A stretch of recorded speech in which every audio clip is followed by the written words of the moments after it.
พี่น้องเอ๋ยคำพญาภาษาข่อยถือมาแต่ปูญาสิให้ป้าละถิ่มไปได้ดอกจังใดขั้นบ่มีผู้สืบใบสมัยใหม่ไทยแลนด์มิดเสียงพินสินเสียงแค้นแม่นเสียงยังสิดังกองอนุชนคนเป็นน้องเกิดมารุ่นบ่หนุนทรงคำพญาเบิดคาลงอีสานคงสีเสื่อมเศร้าขั้นมุ่นเข่าเป่าศูนย์แล้วเป่าศูนย์แล้ว10 นิ้วอันไรแวนนะครับ2 แขนนบจอกกอกขอกล่าวว่าสวัสดีครับขอสวัสดีไปยังคุณพ่อคุณแม่ย่าเอื่อยย่าอายน้องนุ่งลุงปานาอาตลอดถึงมิตรหมอแคนแฟนหมอเพลงนักเลงหมอลองยาพี่น้องหมอปินศิลปินหมอลำผู้มาคำพญานำกันเบิดถูกหม่องกะละแม่นถูกบอลมาแล้วจานคู่พงมาแล้วมาเอาแนวมันไปไหวมาเอาในมันไปวานมาเอาความสุขสำราญไปอยู่บ้านน้ำฐานคู่สุโคนนะครับนะมาแล้วจานคู่พงมาแล้วให้เจ้าตื่นมื่นตาหันเขามาฟังพญาจานคู่พงเอามาตอนตื่นขึ้นมาสาถอนอย่านอนหลายมันสีเมื่อยเด้อหลังสีเปื่อยใส่แป่นแขนสีหมูใส่กระดานสันดอกว่า กับพบกับพ่อกับจานกู้พงคนพญาลูกในบ้านในกออในเงาเหล่าในให้ไก่ในกระซุ่มพี่น้องบ้านตาเฮานะครับมีนามบ่ปรากฏมียศบ่ลือซ่ามานั่งหัวหาพ่อปานบ่าอยู่ผู้เดียวว่าสันตัว เอาเปิ้นว่าพุทธศักราชล่ำขามเขต 2,000 โพธิญาณตาด2 โลกากวงปวงประชาเฮานี่บริษัททั้ง4หักษาคำเพิ่นสี่ดีหายบ่ให้สูญบอกให้ทำบุญไหวท่าละไม่แจกจ่ายบัดหาตายสิได้ขึ้นสันฝ่าพระองค์เจ้าเปล่ามาสันเด้อพี่น้องเด้อเอาซอยรักษาเนาะมูลมั่งสังขยาเฮาก็ได้เมื่อนี้ก็พบพอกันอีกคือเก่าเป็นประจำกับจานคู่พงคนพญามีเวลากสินำพญาต่างๆมาจ้าจีโจยตัวโวยนกเอียงมงใจประสงค์ศิรักษาเหตุเขาคำเบาตอนพญาในมือนี้เนี่ยว่าจะนำเทคนิคการเบาพญาวิธีการเบาพญาให้พี่น้องเพิ่นขอมาหลายล่ะผมก็บ่ได้มีเวลาจริงๆเทคนิคการเบาพญาวิธีการเนี่ยมันขึ้นอยู่กับพรสวรรค์อันดับแรกนี่พรสวรรค์2นี่พรแสวงผมนี่มีพรแสวงบ่ได้มีพรสวรรค์เด้ไปเป็นคู่รักพักจำไปนั่งจำเพิ่นสมัยแต่ปี39เนาะไปเรียนมจรเพิ่นบอกต่อไปพระนิสิตนี่นะต้องไปเป็นโฆษกไปเป็นพระธรรมทูตออกเทศน์โปรดญาติโยมจัดโครงการอบรมต่างๆเด้อเพิ่นว่าต้องฮัดเว้าฮัดจาบ่เป็นก็ต้องฮัดเพิ่นว่าหลวงพ่อเจ้าคุณเพิ่นว่าเจ้าคุณพระธรรมปริยัตติมุนีเจ้าคุณนวลท่านพ่อสมัยแต่กี้พระนิสิตทุกลูกก็พยายามขวนขวายหาความรู้ฝึกไปผมกับไปนั่งฟังโฆษกวัดประถาดยามเพิ่นเว้าวันเสาร์วันอาทิตย์ว่างจากเรียนไปนั่งฟังเพิ่นเว้าหน่วยกองบุญหน่วยประชาสัมพันธ์หน่วยบาทสวรรค์หน่วยวัตถุมงคลเพิ่นก็สิเว้าท่วมหรือแหล่งขาดแบ่งบ่สมบูรณ์ประเพณีทำบุญพ่อแม่เฮาบ่เคยถิ่มเพิ่นก็สิเว้ากันแล้วเนาะสู่คนสู่กินข้าวภาษาเฮาสังมาต่างสู่คนสู่อาบน้ำสังมาเกี่ยงลื่นกันกองผลกองอำนวยการพระสัมมาเพิ่นกล่าวอ้างของประเสริฐก็คือบุญบ่สิกลายเป็นทุนแก่ผู้ว่างสังขารแล้วทั้งผลกับบัวอาศัยเซิงน้ำปลาเพิงว่างตมไผกับนายกับเพิงกันไปนั่งจำคู่ภาคหลักจำมันบ่ทันได้มีช่องมีท่านสมัยคือคู่มือนี่คอมพิวเตอร์บ่ได้มีเด้สมัยตะกี้โทรศัพท์ก็บ่ได้มีใช้สมัยตะกี้ไปนั่งจำแล้วก็เขียนใส่หัวใจของเศรษฐีสุจิปุริสุนี่แปลว่าสุตะแปลว่าไปฟังไปนั่งฟังครูบาอาจารย์ผู้เพิ่นเว้าเป็นก็ไปนั่งฟังนั่งฟังว่าผู้นั้นเว้าจังไดผู้นี้เว้าจังไดนี่สุตะฟังจินี่คือเอาจิตใจจดจ่อในการเว้าสำเนียงแต่ละเพิ่นมาเว้าทั้งย่อทั้งผู้ไทยทั้งต่างๆเพิ่นมีเอกลักษณ์มีความม่วนแตกต่างกันจิตใจเฮาก็ไปฟังว่าเพิ่นเว้ามันจังใดตกวรรคตกตอนจังใดอันที่3เนี่ยสุจิปุเนี่ยปุจฉาถามน ลังเทื่อมันบ่เข้าใจเด้อภาษาอีสานมันเป็นภาษาที่ลึกซึ้งพี่น้องกะละแม่นกะละว่าจังสั่นสันใดแน่เปียงผู้ขาพวกหลัวจังซี่บ่เข้าใจก็ไปถามเพิ่นลางเทื่อเพิ่นบ่มีเวลาเพิ่นก็บ่ตอบมื้อใหม่ก็ข้ามเป็นมื้อไปใจเอาเด้1มัก2ม่วนผมใส่2หม้อ1มัก2ม่วน1นี่มักพญา2นี่ม่วนก็เลยจำเป็นต้องฝึกเอาฮู้เรียนเหรียญโมมจันทร์ฮู้เรียนเหรียญโมมจันทร์ก็เฮียนดูๆมันจมก็เฮียนไปเนี่ยคือเทคนิควิธีการแล้วตัวสุดท้ายเนี่ยก็คือลิขิตก็คือจดเอามาเขียนไว้เอามาเขียนบ่ได้เฮ็ดออกเป็นหนังสือมาเขียนแล้วก็หัดเว้านำเพิ่นสั่วสิได้แต่ละบทแต่ละบั้นเอามาหัดเว้าน่ะโอ้ยยากแฮงครูบาอาจารย์เพิ่นก็บ่ได้ค่อยมีเวลาเด้เพิ่นก็เป็นโฆษกเฮาก็ไปนั่งไปจดเอาจดบ่ทันเหมือนมือใหม่ก็มาจดจังซั่นนะเอาบ่เว้าหลายยายห่างเนาะเว้าไปหลายมันยาวมันเหนื่อยสิเว้าวิธีการเว้าพญาให้พี่น้องฟังเทคนิคของการเว้าของผมอาจสิบ่คือผู้อื่นเด้อครูบาอาจารย์ผู้อื่นผู้เพิ่นเว้าพญามวลเพิ่นอาจสิมีพรสวรรค์ส่วนตัวเว้าแล้วก็เป็นโลดนะครับเทคนิคไผมันแต่ผมนี่สิบอกวิธีการจังซี่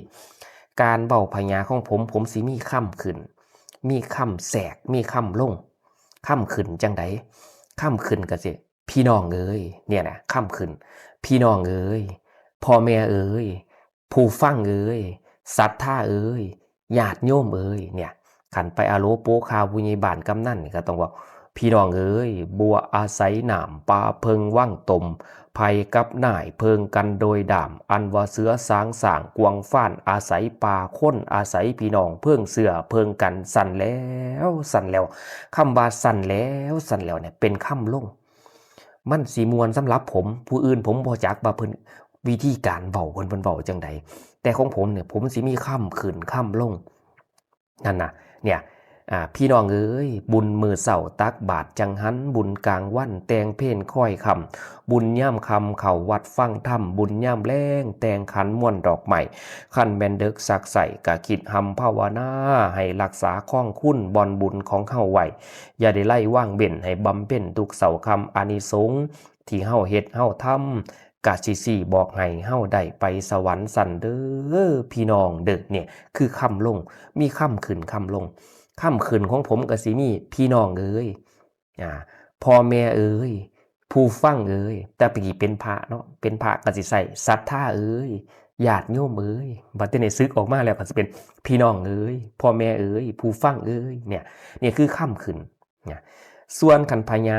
ก่อน4วลี8ก่อนพญาสันๆบ่ต้องใส่ก่อนแทรกแต่ถ้าเป็นก่อนยาวๆเนี่ยเฮาสิมีก่อนแทรกมันจังม่วนเทคนิคผมสิเป็นจังซี่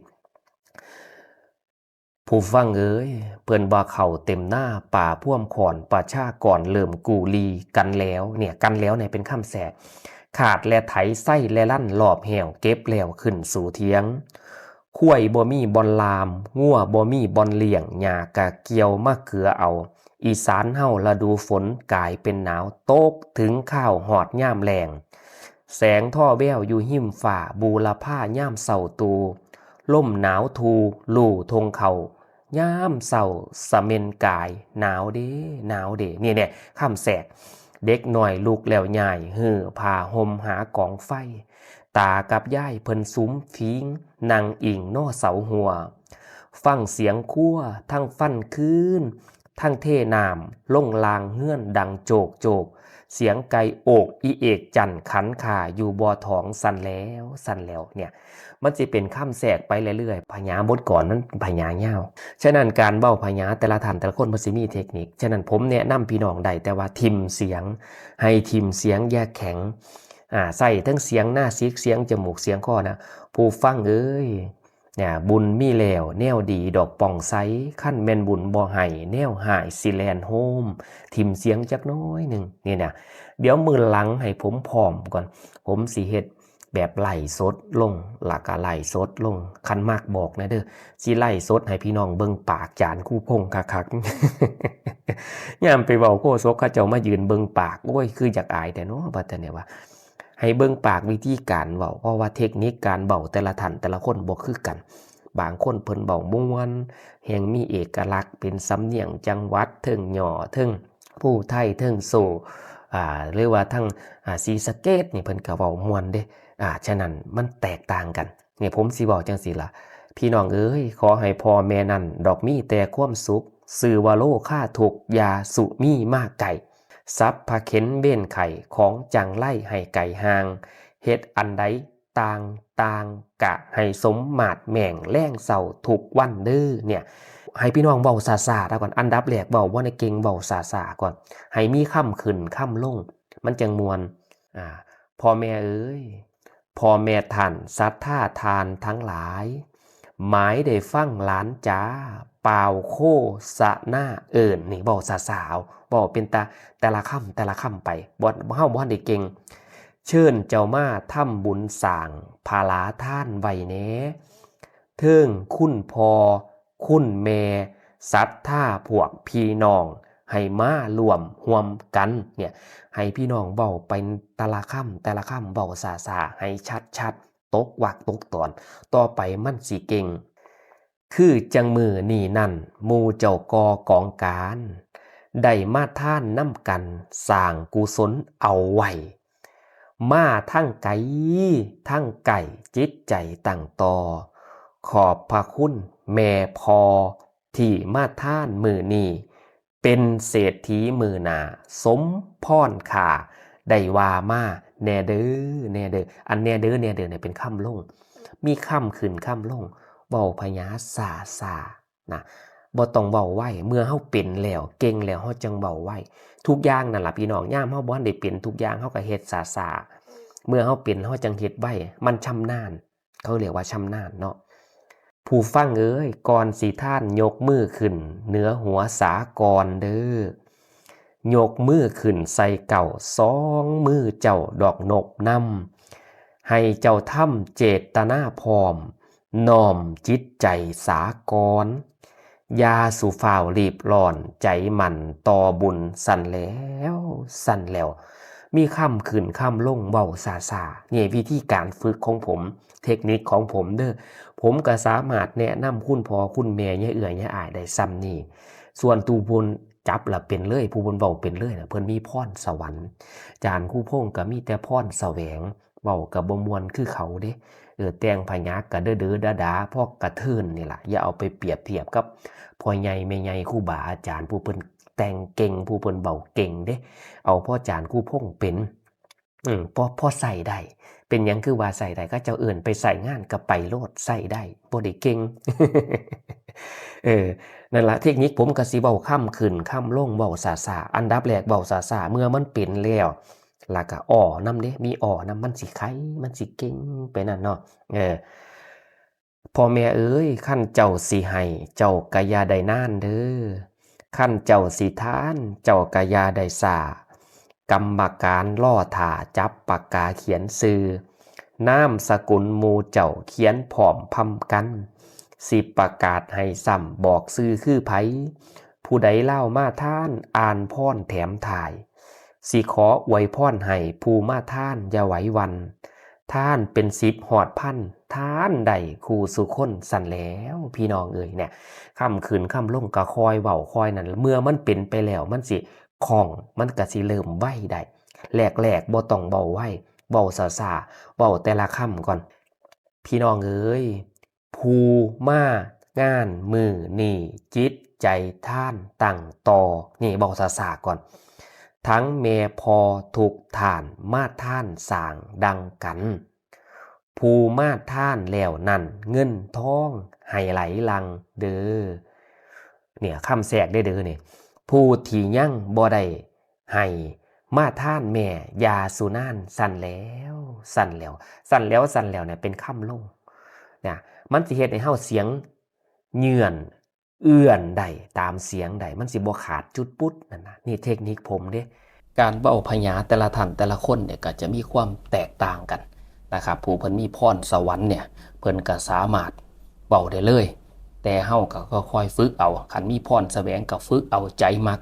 นะครับเป็นแรงใจให้พี่น้องต้องเก่งผมก็ฝึกปุ่นเด้เป็นปี2ปีปุ่นเด้จังสิเว้าพญาของบ่แม่นว่าเป็นไปแล้วเก่งคือเพิ่นโลดเด้ก็คอยฝึกคือกันล่ะเป็นแรงใจให้ผู้ที่มีใจใฝ่ในพญาเนี่ยเป็นคนบุญ คนกุศลเพราะค่ำพญาต่างๆสิไปใส่ในงานบุญงานรวมงานกันในบุญศีลกินทานแล้วก็เป็นการอนุรักษ์ส่งเสริมสร้างสรรค์มรดกตกทอดสืบห้อยตาว่าห้อยปูซอยกันค่ำพญาเบาซาซามีค่ำขึ้นค่ำลงอันดับแรกเบาซาซาผู้ฟังเอ้ยขอให้พวกเจ้านั้นมีแต่ความสุขสื่อว่าโลกค่าถูกยาสุมีมาไก่ซับผาเข็นเบ้นไข่ของจังไล่ให้ไก่ห่างเฮ็ดอันใดต่างๆกะให้สมมาตรแม่งแรงเศร้าถูกวันเด้อพี่น้องเด้อเนี่ยค่ำขึ้นค่ำลงหรือขันมีคุณตาคุณยายมาท่านเขาล่องบอกสาล่องเบิงคุณยายเอ้ยเจ้ามาท่านมือนี่จิตใจดอกต่างตอทั้งแม่พอถูกถาดมาท่านสร้างดังกันผู้ที่ท่านแล้วนั้นเงินทองให้ไหลหลังสู่คนเด้อผู้ที่ยั่งบ่ได้ให้มาท่านแม่ยาสุนานสั่นแล้วหาค่ำขึ้นค่ำลงเว้าซาพี่น้องกะสิเก่งไปนำขั้นคุณตามากก็ลองเว้าตาก่อนก็ได้ขึ้นตาขึ้นพี่น้องขึ้นพ่อแม่ขึ้นผู้ฟังคุณตาเอ้ยเจ้ามาทำบุญมือนี้ให้มีแต่ความสุขอันตาลายพ่ายทุกยาสุมีมาไก่เบาแต่ละคำไปเรื่อยๆให้มันตกวักตกตอนอันว่าความเจ็บไข่ไพ่ม่านยามาพานสุขสำล้านเกิดแก่เจ้ายามีเสาเก่าหมองเด้อตาเด้อเนี่ยตาเด้อเขาเป็นคำลงคำขึ้นคำลงแล้วก็อ่านทีละตัวเมื่อเขาฝึกไปจังเสียมันจะเริ่มเก่งเมื่อมันคล่องมันไหลมันลื่นเรียบร้อยแล้วจังเบาไหวนะเด้อพี่น้องเอ้ยขั้นเฮาทำดีแล้วบุญสิแลนมาหาขั้นเฮาภาวนารักษาศีลบุญสินำปกป้องสิคุ้มครองหมู่เจ้าซุ่มเฮาคูบาทยางสิเป็นทางก้าวขึ้นเมืองฝ่าสู่สวรรค์สันเด้อค่ำขึ้นค่ำลงเบาที่ละค่ำตกปอกไปนะพ่อแม่เอ้ยเจ้ามาท่านแล้วให้มีแต่ความสุขอันว่าความทุกข์ยาสูมีมาตองให้มีเงินเป็นกองให้มีทองเป็นหาบบาปยาเห็นเบ้นยาตองเงินทองไหลลังเข่าโฮมเต่าคูสุวรรณเด้อพี่น้องเด้อเนี่ยคอยเบาทีละคำนะคอยเบาแรกๆนะครับเทคนิคของจารย์ครูพงษ์เด้ครูบาอาจารย์ผู้อื่นมันอาจจะมีเทคนิคแตกต่างกันบางคนมีพรสวรรค์กับเบาได้โหลดเนาะเฮากับคอยฝึกฟ้อนแสวงหูเหรียญโมมจันเฮียนดูมันจมมันสิคอยเป็นน้ำพ่อแม่เอ๋ยเจ้ามาท่านแล้วให้มีโชคมหาศาลสุขสำล้านตลอดปีโชคดีตลอดไปให้มีความสุขถูกยามีมากไก่อันบาความเจ็บไข่ไพ่ม่านยามาพานสุขสำล้านเกิดแก่เจ้าดื้อตาพองเถ่าสัวตายเนี่ยเฮาเกาเบาให้มันตกทีละวักไปมันจังจะมวนแหลกๆเมื่อเฮาคล่องเฮาจังเบาไว้คุณตาเอ้ยเจ้ามาท่านแล้วให้โชคใหญ่มหาศาลทางการงานให้เจริญน่อสูงหลิวให้เป็นทิวเป็นขันบ่มีวันสีต่อยตำให้มีการงานทำให้ได้ยศเลื่อนขันทวีขึ้นอยู่บ่เศร้าโชคใหญ่เขาให้มีแต่ความสุขเด้อตาเด้ออันตรายพ่ายถูกอย่าเบียดเบียนตนเจ้าเงินค่ำเขาไหลมาคือน้ำแกงให้ได้นับแต่แบ่งแล้งเศร้าทุกวันเด้อตาเด้อเนี่ยคอยฝึกไปคอยเว้าให้มันตกวักตกตอนละพี่น้องก็จะเก่งหรือสิบอกน้ำงานผู้ใหญ่บ้านเขาประกาศเอาโลโป้ข่าวสิละพี่น้องเอ้ยบัวอาศัยน้ำปลาเพิงว่างโตมภัยกับนายเพิงกันโดยดาบอันบาเสือสางสางกวงฟ้านอาศัยปลาค้นอาศัยพี่น้องเพิ่งเสือเพิงกันสั่นแล้วพี่น้องเด้อเนี่ยเป็นหยังผมต้องมีค่ำขึ้นและค่ำลงในการเบาพญาแรกๆคือมันมีเสน่ห์ในการเบาคันเฮาขึ้นโหลดมันบ่ม่วนเด้อยู่ซื่อจับไม้มาแล้วเบาโหลด บัวอาศัยหนามปลาเพิงบ้างตมไผ่กับนายเพิงกันโดยดามอันว่าเสือสางสางกวางฟ้านอาศัยปลาคนอาศัยพี่น้องเพิงเสือเพิงกันมันเป็นจุดปุดอยู่ไก่กะไก่แต่บ้านหัวไห้หน้าสวนไก่กะไก่แต่ม่วนมูเฮือนกับเหล่าสนว่าจ่าเบาคนเฮาอย่าได้ห่างต่างคนแม่นสิอยู่ต่างบ้านค่ำเบาบ่ห่างกันมันก็ยังจุดปุดอยู่ท่วมหรือแหล่งขาดแบ่งบ่สมบูรณ์ประเพณีทำบุญพ่อแม่เฮาบ่เคยถิ่มเอาความดีเป็นหลิ่มสลักใจไว้คงที่สามัคคียึดไว้อย่าไล่ถิ่มหีดข้องมันก็ยังจุดปุดสำหรับผมมันเป็นหวนถ้าเฮาเว้าแบบพี่น้องเอ้ยบัวอาศัยนามปลาเพิงว่างตมไผ่กับนายเพิงกันโดยดามอันว่าเสือสางสางกวางฟ้านอาศัยปลาคนอาศัยพี่น้องเพิงเสือเพิงกันสันแล้วพี่น้องเอ้ยเนี่ยมันกระมวลนะพี่น้องเอ้ยไก่กะไก่แต่บานหัวไห้ดอกหน้าสวนไก่กะไก่แต่ม่วนหมู่เฮือนกับเหล่าส่วนเราว่าจ่าเบาคนเฮาอย่าได้ห่างต่างคนแม่นสิอยู่ต่างบาทค่ำเบาอย่าต่างกันเด้อต่างแต่เฮือนแต่ซ่านเนาะพี่น้องเนาะจิตใจเฮาบ่ต่างมีบุญศีลกินท่านกับมาซอยกันเนี่ยมันสิเป็นค่ำเอื่อนค่ำลงค่ำขึ้นค่ำลงผู้ฟังเอ้ยเพิ่นว่าท่วมหรือแรงขาดแบ่งบ่สมบูรณ์ประเพณีทำบุญพ่อแม่เฮาบ่เคยถิ่มเอาความดีเป็นหลิ่มสลักใจไว้คงทีสามัคคียึดไว้อย่าไล่ถิ่มหีดข้องทุกยากหายเฮาเพิงกันทุกคนแม่นสิรวยหรือจนให้เพิงผ้ากันไว้คือดังเหือค่าแกงเกียนเห็นเกียนได้แก่บัดเถื่อไปหอดน้ำเหือสิได้แก่เกียนสั่นแล้วพี่น้องเลยเนี่ยมันสีมวลมีค่ำขึ้นกำลังคอยเบาทีละค่ำหรือว่าศรัทธาเอ้ยพระสัมมาเพิ่นกล่าวอ่างของประเสริฐก็คือบุญบ่อนสีกายเป็นทุนแก่ผู้ว่างสังขารแล้วไผผู้หันหาแก้วทั้งสามไต่ได้สร้างกอ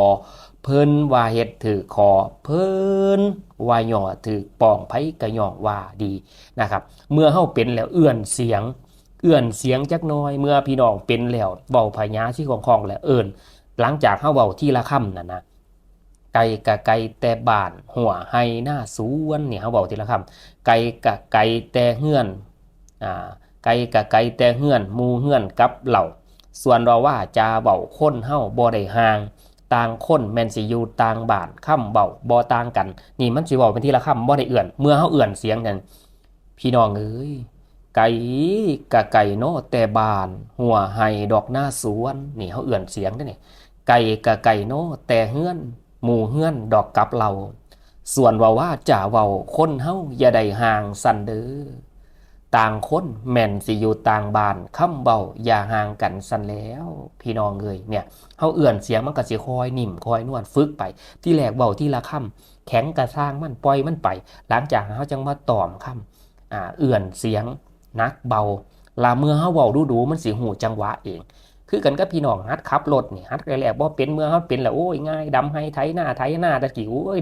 ไถยากแม่นบ่ปะเทื่อมันเป็นละง่ายจักตอกซานเซอร์อิงบ่เนี่ยตะกี้พ่อใหญ่แม่ใหญ่แฮงเฮ็ดยากปะเทื่อเพิ่นเป็นละอุ้ยไวคือหยังมันเป็นไปตามอัตโนมัติมันแรกๆเฮาเว้าซ่าๆก่อนผู้ฟังเอ้ยเนี่ยอย่าไปคิดต่อเขาหน้าหนองของผู้อื่นคิดต่อหน้าหมู่เจ้ายังสิได้อิ่มเต็มอย่าไปหวังซึกหยอดบุญเขามาเพิง